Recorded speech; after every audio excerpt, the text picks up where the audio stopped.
What is up, ladies and gentlemen, Bat family out there? Welcome to a brand new The Batman 2 discussion series video. It's been 3 weeks to the very day since we did our last episode, so if you're brand new here, what we do is, despite the movie having been out for a while, despite the sequel being quite a while away, we talk about ideas, things we would like to see, theories. We also bounce off and respond to comments and questions and ideas that are further developed along each video in the comment section. So I got a few of your comments from the previous video. I am keeping this up due to popular demand. There are some people saying, why are you still doing this kind of thing? Well, I wouldn't be doing it if nobody was watching it and liking the video. But that being said, I am keeping it somewhat few and far between the channel. That's why it's been 3 weeks since the last one. I don't want to oversaturate the channel with these videos. They are more or less just bonus videos. You can watch them. You don't have to watch them. It's not like I upload them every day. Yeah, as I said, it's been 3 weeks since the last one. So it's for those of you who are really nerding out about this universe, just kind of like me, to be honest. So if you are enjoying them, do let me know down in the comments below. Let me know by leaving a like. I do apologize that these aren't up as frequently as some of you may like, but at the end of the day, you know, obviously when the Batman 2 and we get closer to news with that, we'll probably ramp up the series, but in the interim, I don't want to repeat questions again and again and again. So just don't be surprised if these are becoming a little bit less frequent. But that being said, SVO, Foy, Trey, I have no idea if I butchered your name, and what you have to say is, hi Boba, love the videos, please keep this series going. I am, even though despite what I just said, but I'm glad so many of you are still enjoying it. Again, I wouldn't be making these videos if people like you weren't as much of a fan of it as you are. This is just a quick thing on my wish list for the series. I would love to see a nod to some of Bruce's training, kind of like Batman's Soul of the Dragon, but not an entire movie, although I do think Reeves and Pattinson could pull it off. I just think it would be very interesting to get a better understanding of how he trained. Of course, it's in the prequel book, but seeing on the screen would be dope. Yeah, I mean, with regards to that, so would I, and not only that, I would kind of like some kind of confirmation on the prequel novel stuff, because the further we get away from that prequel novel, and by the way, just in case you have no idea about any of the information, which there was a lot, by the way, that came out of that prequel novel,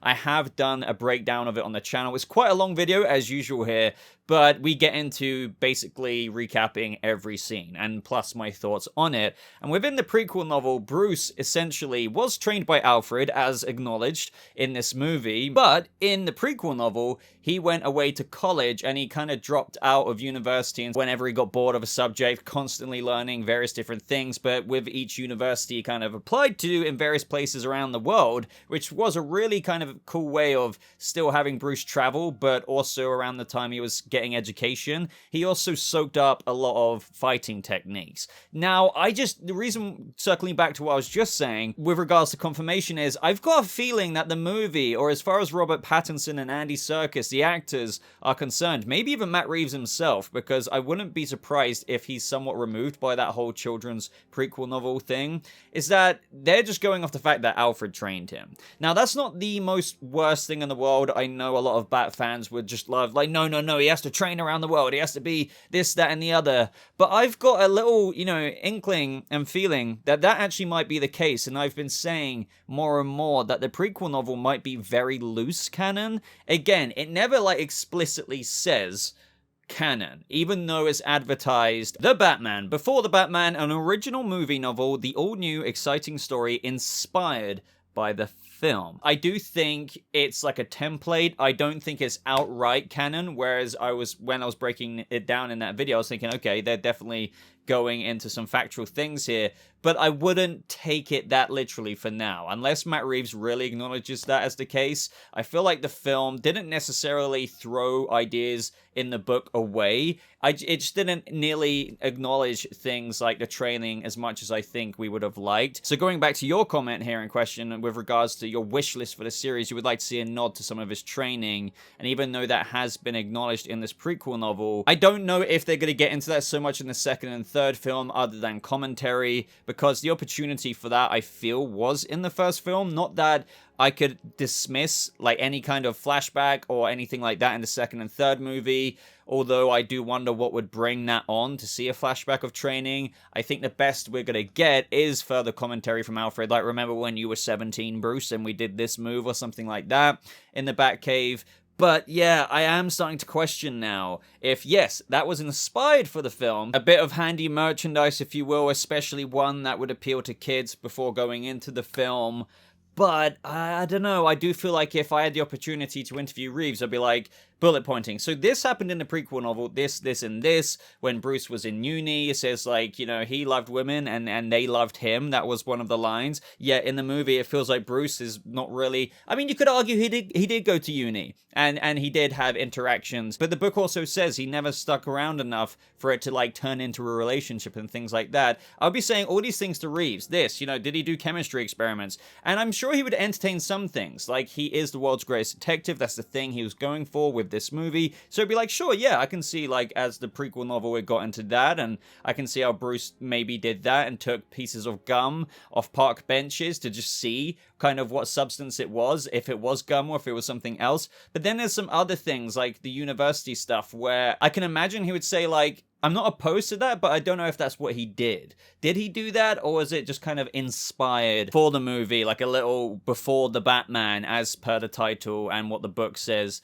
to kind of build up something for kids to imagine? I don't know if it's meant to be taken verbatim, if you know what I mean. I would love your thoughts on that, and really try and take it from an objective standpoint, because I'm sure a lot of you really like some of the ideas, or if not all of the ideas in the Batman prequel novel, and you're like, no, this has to be canon. But really think about it. Is it, though? Is it actually canon? And if it isn't, then we have to consider what the movie has given us, at least so far, and it doesn't dismiss, again, he went round to different universities with his education and got really educated in all kinds of different subjects. The movie did just specifically say, when I trained you, you know, when you were younger. So I wouldn't be mega opposed to a Batman that was just trained by Alfred, because again, Alfred was a very competent, you know, military type of guy who did indeed train Bruce in various ways, but Bruce has gone out on the streets and got real life experience, and the best way to get your experience with hand-to-hand combat is to actually be in dangerous situations, or at least sparring, of course, but nothing will beat the real deal. So that's why I like how the film got into places of where he was hit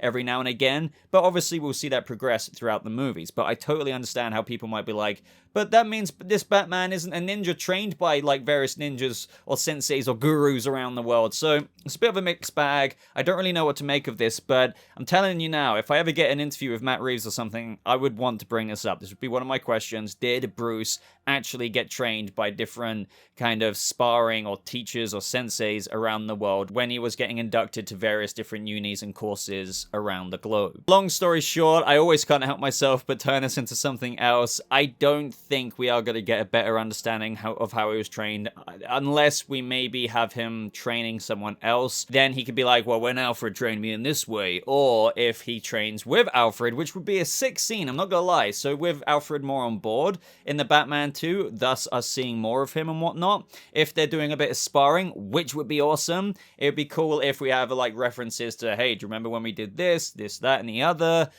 I don't think we'd get more than that, to be honest. So next up from Infinite Edit X. Hey Boba, after The Batman came out, I found your sequel discussion series and have been hooked since. Again, that makes me very happy. As long as you guys keep enjoying it, it will keep going. Don't worry about that. I think that they really should include more fantastical elements, but as long as it works in the story that is being told. The Batman did not seem to be like the Nolan movies, where it tried to lean too heavily into realism. So they can easily make it a more comic booky / fantastical world, but if they do that, they need to make sure they have a good reason. I agree. Like if Killer Croc were to be in the Batman sequel, which I think he should be as like a side villain, they should have Killer Croc serve the story and Batman's character arc. Like maybe a subplot could be how after the Riddler, crime in Gotham is starting to be more around supervillains rather than just generic mobsters. And this is difficult for Batman to keep up with because he's never faced these type of threats that are more physically challenging. Something like that where they actually serve a purpose in this world. So I do 100% agree with you, but the more time that has gone by from the Batman movie, and this is always going to be debated, and don't get me wrong, I'm not saying it won't be fantastical, and I'm not saying there aren't fantastical elements in this movie, because at the end of the day, it's not 1000% realistic. But your comparison here of saying that the Batman did not seem to be like Nolan movies where it tried to lean too heavy into realism. The thing with that is, I don't know if that's actually really mega true, because what I would encourage you to tell me down in the comments below, other than obviously movies, even when it comes to Reeves and Nolan even, will add some, you know, it's a movie, they're not going to make it insanely realistic. For example, I mean, maybe someone can argue down in the comments that Lucius Fox's little cape that kind of goes like that when touched with the glove or whatever, activated, could be realistic in a sense. But let's just say, for the sake of it, it's not really commercially available. So there are even fantastical elements like that to an extent in the Nolan movies. But what I'm trying to get to here is, what fantastical elements were there really in the Batman? There was even some aspects of the Batman that were more realistic than Nolan's. Take the wingsuit. He actually used something that people use in real life, a wingsuit, rather than that of a Lucius Fox endorsed and technologically advanced aspect to the suit. Of course, you could say some fantastical elements are the bulletproofing that we have with Robert Pattinson, but again, I don't know if I'd label that fantastical. I would just assume that's non-commercially available bulletproof stuff from Wayne Enterprises. So again, really think about it just for a moment. And this isn't me saying, I do want to keep reiterating this, that the Batman universe won't be fantastical. I'm not saying that at all. Because just like Planet of the Apes, I do believe this is something I regurgitate again and again and again. Matt Reeves wanted to make his Apes trilogy grounded but fantastical, and the big difference here is that, for example, it's very hard to believe apes taking over the planet. However, what he did is he grounded it in our world, oh my god, as if that could actually happen, through giving them a drug that has accelerated their IQ and evolution or whatever, right? And that is completely unbelievable. A drug can't do that to apes, at least as of right now, right? So with this movie, you could say in the future, let's just say another thing I keep regurgitating in terms of theories, if Matt Reeves did Venom with Bane, I'm not saying that is going to happen, but for argument's sake, Nolan didn't actually use Venom. He didn't make Tom Hardy super strong, enhanced with drugs, that is, even though Tom Hardy was strong, don't get me wrong, as Bane. Whereas I feel like Matt Reeves would actually take some kind of serum, some venom, and make the Bane character strong, albeit I don't think his muscles would blow up like a balloon. So that's the difference there. But again, I want to bring to the table, what fantastical aspects were really in the Batman? If anything, it was all, I might get butchered for saying this, but I want to pose the question, what actually sets it as not as realistic as Nolan's? Now, one of the things there is, I think, the tone and the way it's shot. Now, Nolan's movies, other than Batman Begins, it's basically a very Chicago, New York familiar place. I think the illusion the Batman gives through kind of really being not so realistic, this, that, and the other, is that we have Batman in Gotham, in a city that has truly been molded with different cities and everything like that to truly create its own vibe. He didn't do what Nolan did through just, hey, like, here's Chicago, you know, like, or something like that. So maybe that makes it feel like, oh, like, this is truly its own thing. But again, I argue, like, at the end, he used adrenaline. That wasn't like some kind of enhanced thing. If anything, this Batman is more realistic in a sense that he made his own Batmobile. He didn't rely on Lucius Fox for the technology, as I aforementioned. He's using a wingsuit. Everything, he used his own spanner with his own hand on his own Batmobile. I don't know, I'm just trying to keep offering things that everyone, or not everyone, but a lot of people really label the Batman universe as fantastical. And I'm not saying it isn't, but I don't think it's nearly as fantastical as I think people think it is. And this is interesting, especially when you pair it with Matt Reeves's comments on this, which I don't think people nearly take into account enough, or it's just kind of being skipped over because everyone really wants like a fantastical universe. Don't get me wrong, I do as well. But when you take into what Matt Reeves said, with specifically by saying, in my view, I just feel drawn to finding the grounded version of everything. So to me, it would be a challenge in an interesting way to try and figure out how that could happen. Even the idea of something like Mr. Freeze. That's such a great story, right? right? I think there's actually a grounded version of that story, which could be really powerful and could be great. I think to me, what would be interesting would be to try and unwind the fantastical and see, well, how could that make sense here in the Batman saga? And so that's kind of my view, how I see it. That's kind of what Nolan did, albeit, even though I gave you the Venom example, I think Reeves would play with that more than what Nolan did with Bane. But other than that, what he's telling you there is that he's trying to ground it no matter what. Now, Mr. Freeze, as I said, you can ground that in a realistic sense. Even though people like to debate otherwise, I agree with Matt Reeves here. But ultimately here, I don't think the first Batman movie gives any cues as to how we're going to have, I don't know, like Poison Ivy thrust out her hand and then, I don't know, thick-ass vines pop up through the floor. I do not see where it labeled that whatsoever, wherever in the first movie. The only reaching aspects it had were things like the contact lenses, but that was literally like the only piece of advanced technology that Bruce had. And then compare that to the Nolan series and all of the advanced pieces of tech he had in that, and people call Nolan's the most grounded. Look at the Batman. It actually kind of went, I would dare say, arguably more realistic in areas, because it tried to ground Bruce even more, making his own things, having very early tech compared to Nolan's one. So I don't know. I really feel like it's a bit of a Mandela-y kind of illusion that because Reeves put a different kind of filter on his, cinematography and the way he tackled the movie with its visuals and stuff, makes it feel different from how we have the filter of Christopher Nolan's New York, Chicago, Christian Bale, Bruce Wayne. But it's actually not nearly as realistic or far away from realism as people say it is, compared to that of, Nolan's is way more realistic than Matt Reeves is. I actually argue otherwise. So either way, once again, I've tangented a bit because you're saying you think they should really include more fantastical elements as long as it works with the story being told. I do agree. I think we would all, no matter what, with Reeves' universe, like to see this universe dive into more fantastical aspects, but I would say temper expectations because, again, I think the best version of fantastical we're going to get with Reeves' universe is my analogy of Bane, or my analogy of apes with a superfuel drug. For example, that wouldn't be realistic, but it could be grounded in a way that, hey, it's a drug. It kind of, steroids are real, so what if we came up with a non-commercial kind of version of that, just like how, the Apes trilogy wasn't realistic, but we grounded it in those movies as well. So I think we might bleed onto those things more than the Nolan series did. That's the best I think we're going to get, but really don't expect any kind of Man-Bat stuff.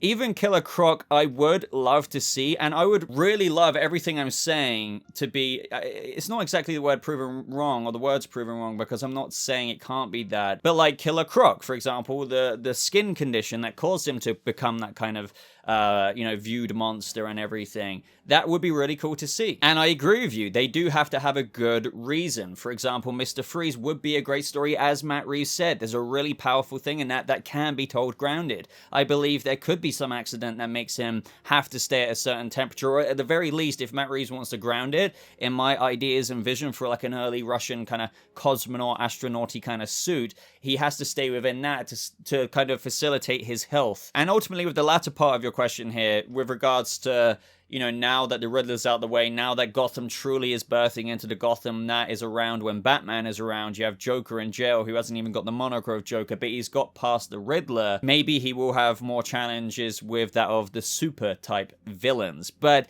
again, the thing that interests me the most is the big discourse around the Batman has such aspects or, opportunity for fantastical when, granted that the first villain was the Riddler, so there wasn't really any fantastical needing to be involved there. I don't really see one or two things. I mean, I'm trying to leave room just in case somebody comments something that I'm totally forgetting. But compared to that of the Nolan trilogy, which it most often is with regards to realistic, and Matt Reeves not being as realistic as that, as I said earlier, like, what did the first Batman movie do that really gave you any hints of fantastical beyond that of what even Nolan's tried to do with its own movies? I think it is truly just the way it's been portrayed on screen, with that of the lens of the cities and the vibe just being different from Nolan's. But when you actually look at it, peel back a layer, everything's insanely practical, not so fantastical. This is also why I feel like future villains, even Ivy won't be super powered. Let's just assume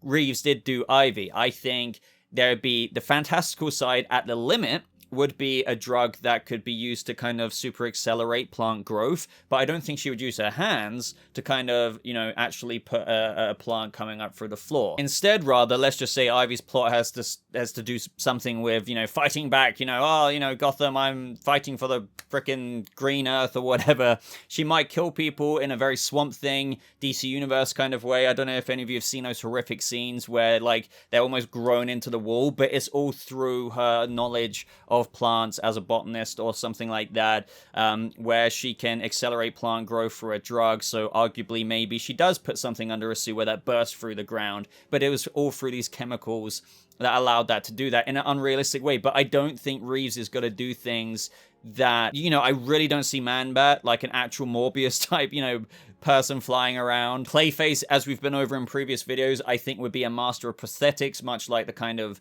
Golden Age vibe of Clayface. I don't think you're actually going to have like a chemical agent kind of doing this to his face. I truly think it will be more... as Matt Reeves said, I think to me what would be interesting would be to try and unwind the fantastical and see, well, how could that make sense here? In my view, I just feel drawn to the grounded version of everything. So I think that means not so fantastical, but yeah, how can we make that fantastical work in these Batman movies in a grounded way? Grounded, yes, doesn't always mean realistic, hence why I've given some creative freedom there for, Reeves using the Bane drug, but yet also not blowing up the muscles, etc., etc. But it does lean more towards realistic than that of insanely fantastical. Ultimately, my last word on this is what Reeves has said himself as well, in another quote as follows. So, I love the fantastical side of Batman, but this iteration, obviously, while being, to me, I think, is very comics faithful,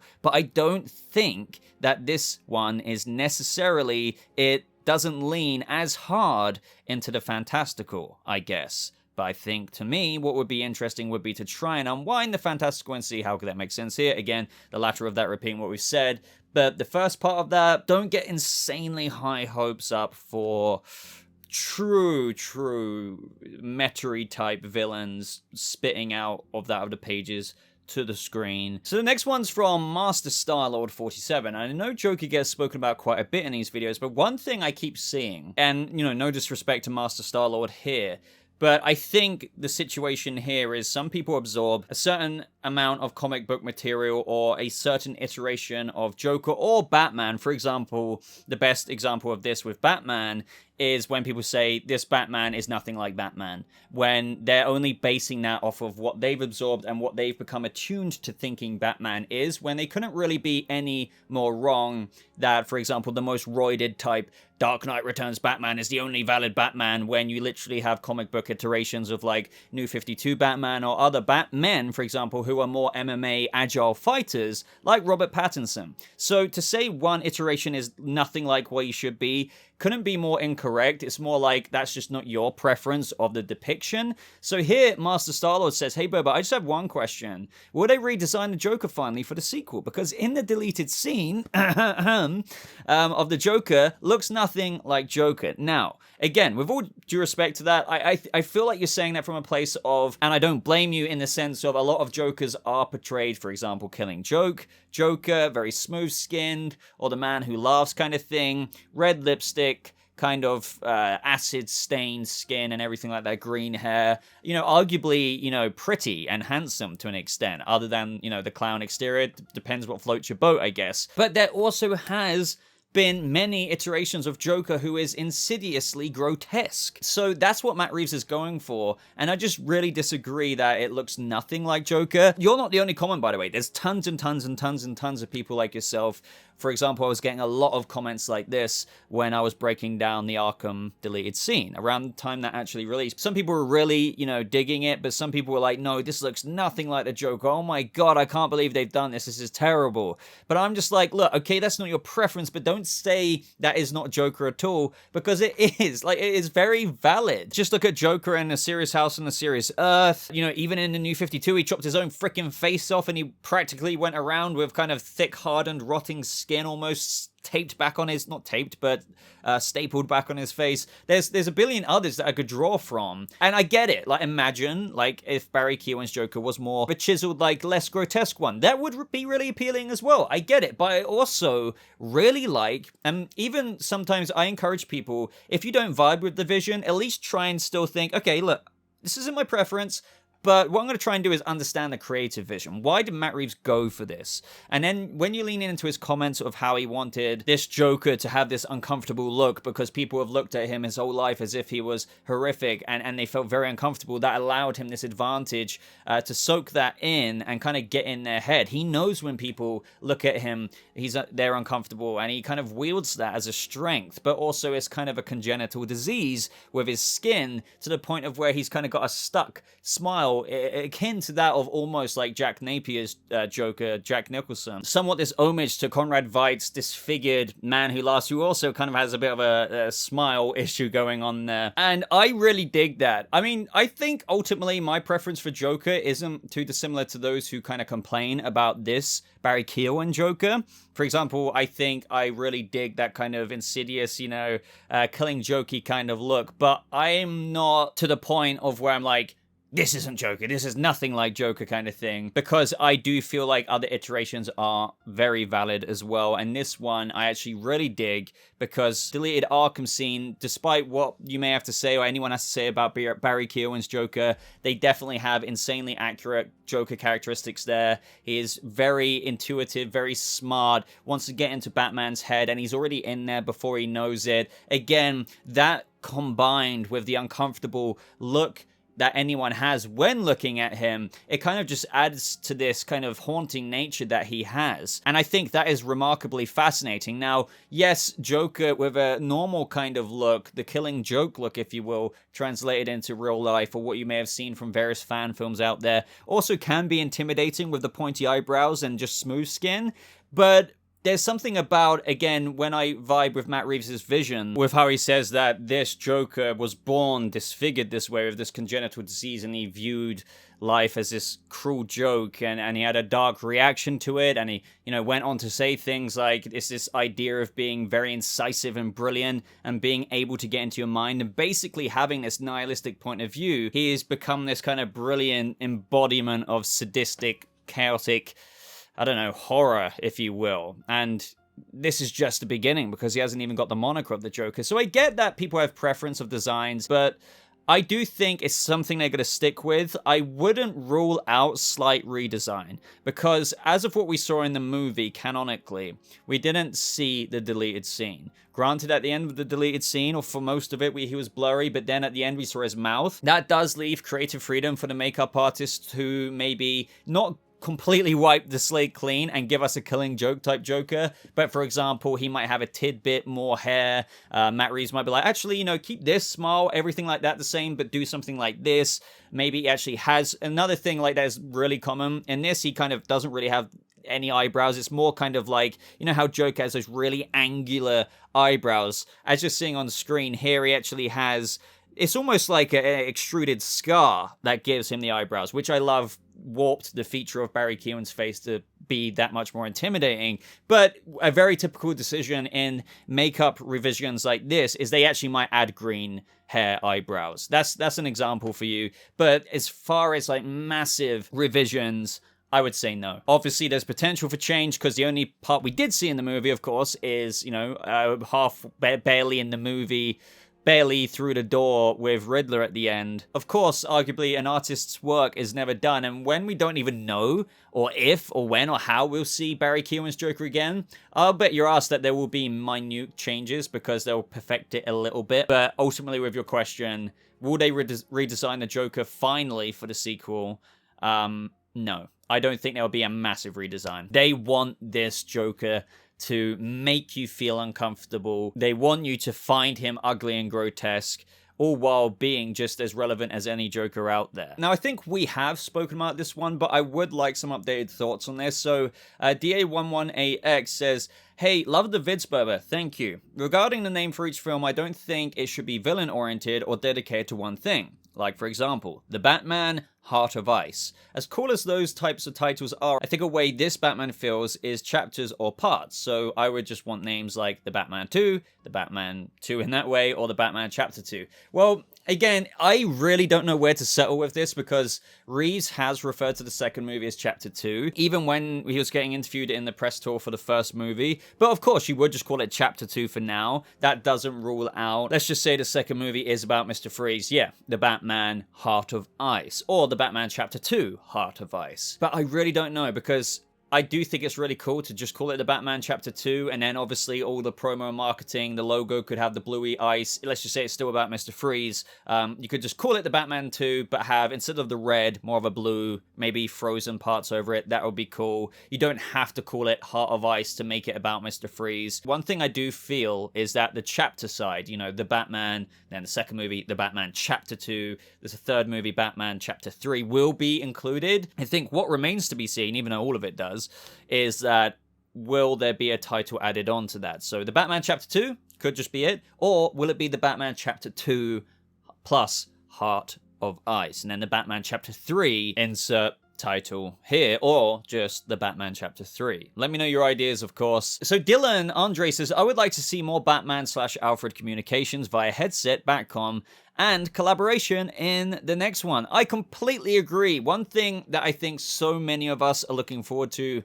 in the Batman Chapter 2 is more Alfred. Now that Bruce and Alfred have reconciled, and I mean, again, they got on, they spoke beforehand, but in the second movie, or should I say in the first movie, there is the bond reignited. They held hands. Bruce literally opened up for the first time, probably to Alfred since his parents died. He's never probably been as candid as he was there, and that was some really heartwarming things that were mentioned there. I mean, Alfred was practically crying just looking at the words that, you know, this is two men who have been quite distant from each other, but now that has actually been spoken out loud, number 2 will mean more Alfred. That is something I'm so excited for, and I do 1000% agree that when Bruce is on the field in Chapter 2, as well as things that people want to see, like maybe additional combat, more prowess with his combat, we should have more communication via comlink or something like that with Alfred back in the Batcave. Obviously, we saw like teasers of things like this when he was helping him solve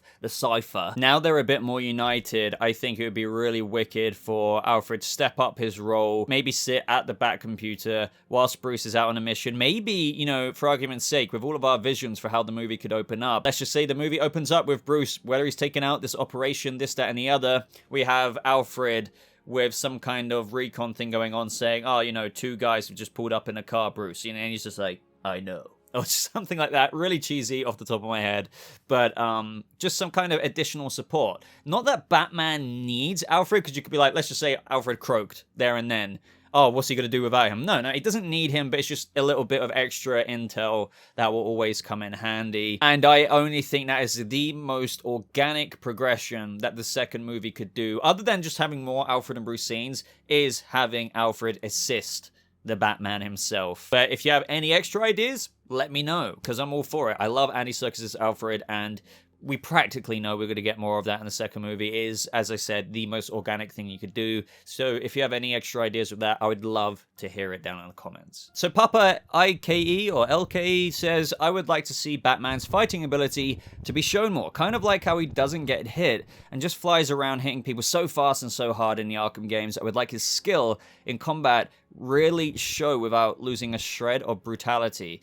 So for me, I know what you mean there, but I didn't, and some people, I'm not saying you, but like are really critical of Batman getting hit in the first movie. I personally really advocate for it. I think it's great. He's only 1 year, 6 months in. Year 2, obviously. And I get the desire for Arkham Combat, and I think that will naturally show. Like, he's going to get better and better. Obviously, one of the organic growths, like just what we went over with Alfred coming more into the fold, for Bruce, they're going to consider all kinds of things. And with the prowess of combat, that should be one of them, especially when they're coordinating with the stunt teams, their ideas for fight scenes for the second movie. I think they will show a natural, like, especially considering the first movie is the Batman, is still, he's in his formative years. The second movie will reflect a further progression, and combat will be it. But I still wouldn't mind if he takes some punches. Like, Batman is human at the end of the day. I do know, and I'm very fully aware that in comics or animations or whatever, sometimes Batman is so incredibly fast that yes, it is almost as if he is a superhero because he has just got reflexes. And I know that's one of the most appealing things about him,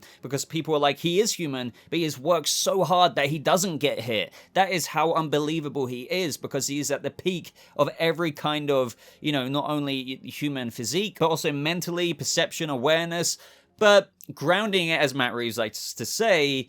And even though you can ground that in reality as well, like you could have an insane kind of human just doing this, and this, I argue that Bruce is almost there. Even though he is getting hit, I do think at the end of the day, you are going to get hit a bit. So I think even though we are going to see Arkham Combat more and more with this flawless execution, like the BVS warehouse fight scene is something that is absolutely impeccable. Say what you will about Batman versus Superman. In that scene, even Batfleck, a Dark Knight Returns-esque Batman, got stabbed, for crying out loud. Had moments here and there where there's things that he couldn't avoid. And I think that is also important to show even for a Batman at any point in his career, because he is just a human being at the end of the day, no matter how much stock of your interest you invest in the character for being as great as he is, because he's a human.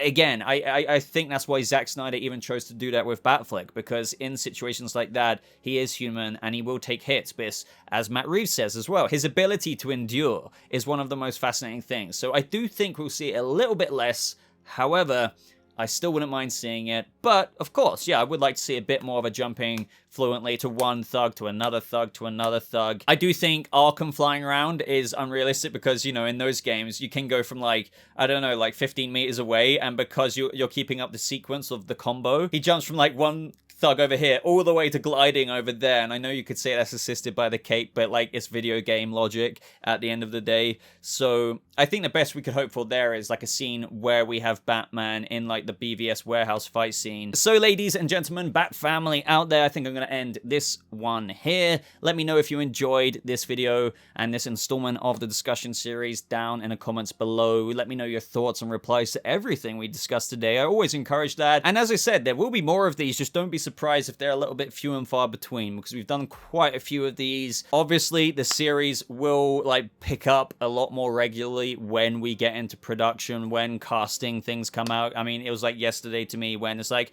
oh yeah, the front runners for the Batman, Robert Pattinson, this person, oh, you know, is it Jonah Hill for the Penguin? Oh yeah, she might be playing the Riddler. You know, obviously we'll get into things like that even more frequently as of then, but right now I'm going to kind of stick to every now and again with these videos. But if you disagree with that, scream it down in the comments below. But if you're all right with that, also let me know that as well. And also, any feedback in terms of ideas and future video ideas, do let me know down in the comments below as well. I do have future video ideas. I've got like top 10s, big things that I want to see videos coming out planned for the future. They will be coming as well with regards to sequel stuff. But for now, I'm going to love you and leave you. So would really appreciate a like. As always, do subscribe. If you want to stay up to date with Batman stuff, this is the place to be. Check out some of my other videos. We've been covering Obi-Wan Kenobi here, The Boys, to various DC TV shows, and now Westworld Season 4, if any of you are Westworld fans. But anyway, guys, thank you so much for watching. I hope you all have a lovely rest of your day. And by the way, just thanks for supporting this long-form content, if you will, on the channel. These are long videos. I really appreciate those of you who make it this far. It's insane support, and it's, you know, hard to make these videos work on the YouTube algorithm, but a lot of you come through and enjoy the videos, and I really appreciate you. So take care, guys, and I'll see you all, Bat family, in the next video. Goodbye.